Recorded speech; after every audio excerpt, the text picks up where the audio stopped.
Hello students, अब तक हम सामाजिक समझौता सिद्धांतवादी विचारक हॉब्स और लॉक को देख चुके हैं।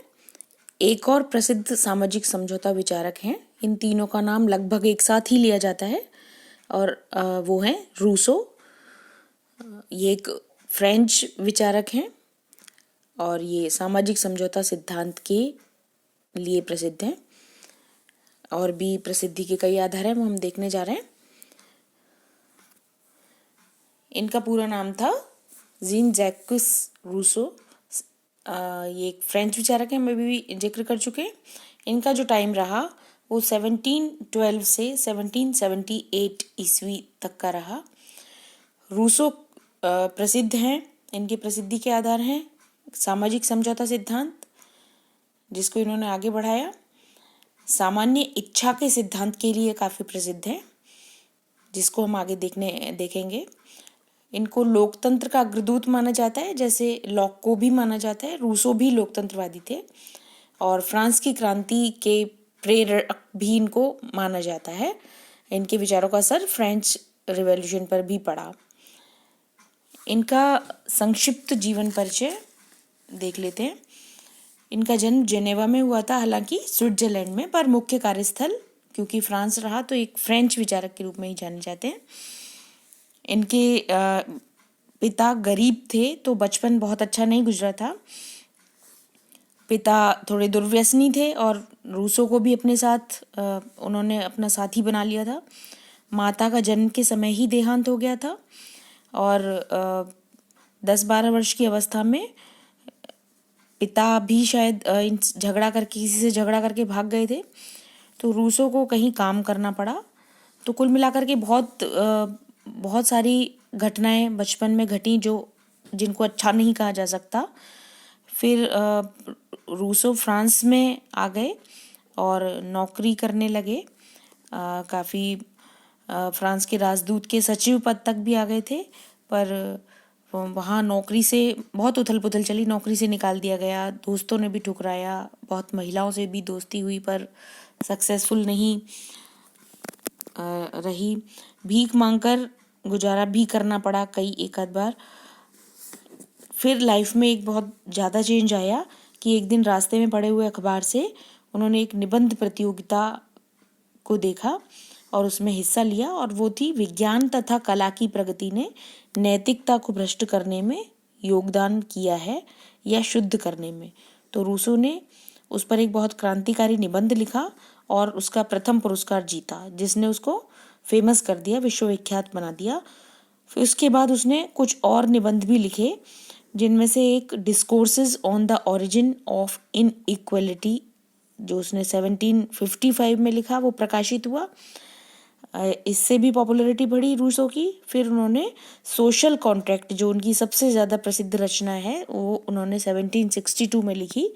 और भी उन्होंने ग्रंथ लिखे। एक इमाइल शिक्षा पर लिखा हुआ ग्रंथ है, वह भी फेमस है, पर हम सबसे ज़्यादा हमें जो फेमस दिखाई देता है वो सोशल कॉन्ट्रैक्ट 1762 में उन्होंने लिखा था। उनके क्रांतिकारी विचारों से उस समय के प्रीस्ट और राजतंत्रवादी विचारक नाराज हो गए थे। उन्होंने रूसो के ग्रंथों को जलाने और उनकी गिरफ्तारी का आदेश निकाला। फिर उसने पेरिस छोड़ दिया और घूमता रहे इधर उधर। कुछ लोगों ने सहायता भी की, पर रूसो का लास्ट टाइम भी बहुत परेशानी से गुजरा और 1778 में 66 वर्ष की एज में उनका निधन हो गया। कुछ विचारकों ने कहा है, उनके लिए किसी ने लिखा है कि भावुकता की अक्षय निधि लेकर अपनी सहमी डरी भूखी आंखों से उसने समाज की कुरूपता और व्यक्ति के कोड़ के धब्बे देखे। अनुभव की इस विस्तृत पाठशाला में उसका अध्ययन चलता रहा। एक विद्वान कहते हैं कि विचारों के इतिहास में ऐसे व्यक्ति को खोज पाना कठिन है जिसने इतने अर्ध सत्यों के बावजूद मानव जाति पर इतना गहरा असर डाला। रचनाएं जो रूसो की प्रमुख रचना है सोशल कॉन्ट्रैक्ट, हम अभी पहले भी जिक्र कर चुके हैं, ये उनकी 1762 की घटना है। रूसो के ऊपर प्लेटो ने, हॉब्स ने और लॉक ने प्रभाव डाला। फ्रांस के तत्कालीन वातावरण का प्रभाव भी रूसो के ऊपर पड़ा। अब हम उनके रूसो के प्रमुख राजनीतिक विचार देख लेते हैं, और उसमें भी जिसके लिए वो सबसे ज़्यादा प्रसिद्ध हैं, सामाजिक समझौता सिद्धांत हम देख लेते हैं। तो उसी तरह से जिन स्टेप्स पर चलते हुए हॉब्स ने और लॉक ने दोनों ने अपने सामाजिक समझौता सिद्धांतवादी विचार दिए, रूसो ने भी उन्हीं स्टेप्स को फॉलो किया और उसने भी पहले मानव स्वभाव के बारे में अपने विचार दिए, जो हॉब्स और लॉक दोनों से थोड़े से डिफरेंट है। अगर फिर भी खोजें तो वो लॉक के ज़्यादा नज़दीक है, हॉब्स से बिल्कुल डिफरेंट है। हॉब्स ने मनुष्य को, हम जानते हैं, उसने बहुत बुरा उसका स्वभाव बताया था, उसे स्वार्थी बताया था, संघर्ष प्रिय बताया था और प्रतिस्पर्धी बताया था।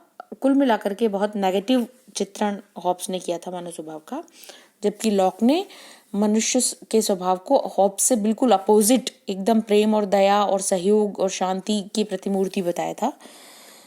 रूसो इन दोनों से अलग है, और रूसो कहता है कि मनुष्य ना अच्छा है ना बुरा है, उसको अच्छाई और बुराई का मतलब बहुत पहले जो ओरिजिनल नेचर होता है उसका, वो स्वभावतः भोला होता है, ना उसे अच्छाई पता होती है ना बुराई पता होती है। और यदि वो भ्रष्ट होता है तो उसके पतन का कारण भ्रष्ट और दूषित सामाजिक संस्थाएं होती हैं। वो स्वभाव से बुरा नहीं होता, बल्कि उसे बुरा बना दिया जाता है। और ये हम एक रूसो का प्रसिद्ध सेंटेंस है, उसको भी हमें याद रखना चाहिए कि मनुष्य स्वतंत्र, ये यहाँ से रिलेटेड तो नहीं है, बट मनुष्य स्वतंत्र उत्पन्न होता है और वह सर्वत्र जंजीरों में जकड़ा हुआ है। ये रूसो का फेमस सेंटेंस है, man is born free but everywhere he is in chains. तो हम मनुष्य स्वभाव की बात कर रहे थे, तो रूसो का मानना है कि मनुष्य स्वभावतः भोला है और वो स्वभाव से बुरा होता नहीं है, बल्कि उसे सामाजिक संस्थाओं के द्वारा बुरा बना दिया जाता है। और वो कहते हैं कि मानव स्वभाव की दो मौलिक नियामक प्रवृत्तियां हैं, एक तो आत्म प्रेम या आत्मरक्षा और दूसरा सहानुभूति या परस्पर सहायता की भावना। पर कभी कभी ऐसी परिस्थिति आ जाती है कि वो इन दोनों में से किसे प्राथमिकता दे, मतलब खुद को या दूसरे को, तो वो समझ नहीं पाता। तो उसकी अंतःकरण मतलब कॉन्शियस नाम की भावना जागृत होती है, जो ये बताती है कि उचित क्या है, और विवेक उसका मार्गदर्शन करता है कि उसे क्या करना चाहिए।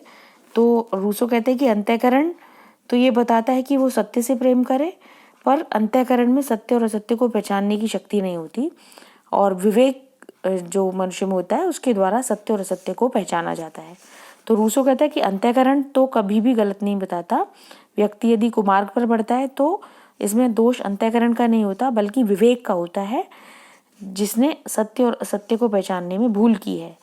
इसलिए ये दिखाई देता है हमको कि रूसो ने अंतःकरण को अधिक महत्व दिया, और इसलिए कई बार उसको विवेक विरोधी भी कह दिया जाता है। उसने श्रद्धा पर ज़्यादा जोर दिया और कहा कि बुद्धि भयानक है क्योंकि वो श्रद्धा को कम करती है, विज्ञान विनाशक है क्योंकि वो विश्वास को नष्ट करता है, विवेक बुरा है क्योंकि वो नैतिक सहज विश्वास के विरुद्ध तर्क वितर्क को प्रधानता देता है। तो ये रूसो के विचार थे कि मनुष्य स्वभावतः बुरा नहीं होता, बल्कि उसको बाद में बुरा बना दिया जाता है, परिस्थितियां उसको बुरा बना देती हैं, संस्थाएं उसको बुरा बना देती हैं। मानव स्वभाव के बाद प्राकृतिक अवस्था के बारे में लॉक के जो विचार थे, हम यहाँ स्क्रीन पर देख रहे हैं कि हमने मानव स्वभाव तो निष्पाप निर्दोष स्वभावतः बोला, हमने यहाँ लिखा हुआ है। प्राकृतिक अवस्था के बारे में रूसो के विचार थे कि इस समय प्राकृतिक अवस्था में, मतलब राज्य से पूर्व की अवस्था में, जब राज्य नहीं बना था, तो इस समय मनुष्य भला असभ्य जीव या नोबल सेवियस था। वो स्वतंत्र और संतुष्ट था, उसमें विवेक और बुद्धि का अभाव था, और इस अवस्था में तेरे मेरे का भेदभाव नहीं था। व्यक्ति आत्मनिर्भर था, उसकी आवश्यकताएं कम थीं, व्यक्तिगत संपत्ति का उदय नहीं हुआ था, ज्ञान विज्ञान और कला नहीं थे। ये हम स्क्रीन पर हमने लिखा हुआ है, हम यह देखते हैं कि व्यक्ति वर्तमान से संतुष्ट था और भविष्य की चिंता नहीं थी, मतलब वो बहुत आराम से मस्ती से जीता था, प्राकृतिक सौंदर्य का उपभोग करते हुए। वस्तुएं सर्व सुलभ थीं, ज़्यादा कंपटीशन नहीं था क्योंकि बहुत अवेलेबिलिटी थी, लोग कम थे, तो वस्तुएं सर्व सुलभ थीं। स्पर्धा का नामो निशान नहीं था। जहाँ हॉब्स कठोर प्रतिस्पर्धा बताता है, वहाँ रूसो कहते हैं कि स्पर्धा का नामो निशान नहीं था और व्यक्ति सादगी और भोलेपन से रहा करते थे। पर रूसो कहते हैं कि ये स्वर्णिम युग छिन्न भिन्न हो गया क्योंकि दो तत्व उत्पन्न हुए।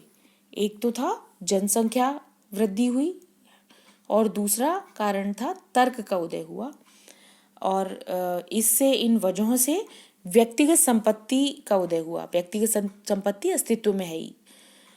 रूसो कहते हैं क्योंकि जनसंख्या बढ़ने से और तर्क का उदय होने से आवश्यकताएं बढ़ी और लोगों ने इकट्ठा करना शुरू कर दिया, अपना हक जमाना शुरू कर दिया और संपत्ति बनाना शुरू कर दिया।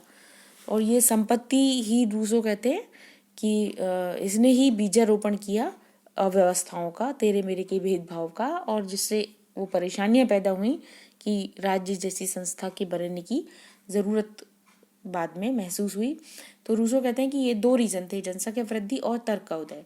इससे व्यक्तिगत संपत्ति का उदय हुआ।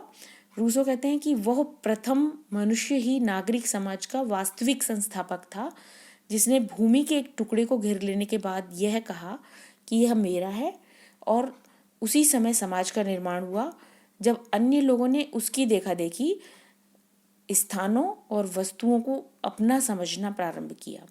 हाँ, सबने, क्योंकि जब एक व्यक्ति ने भूमि पर हक जताना शुरू कर दिया कि ये मेरी है, तो उसकी देखा देखी दूसरे व्यक्तियों ने भी ऐसा ही करना शुरू कर दिया और धीरे धीरे व्यक्तिगत संपत्ति का उदय हुआ, और जो झगड़े की वजह बना आगे जा कर के, और इससे धीरे धीरे असमानता का उदय हुआ, और फिर धीरे धीरे दमन का उदय हुआ और अत्याचार का उदय हुआ, जो एक स्वाभाविक परिणाम होता है संपत्ति होने का।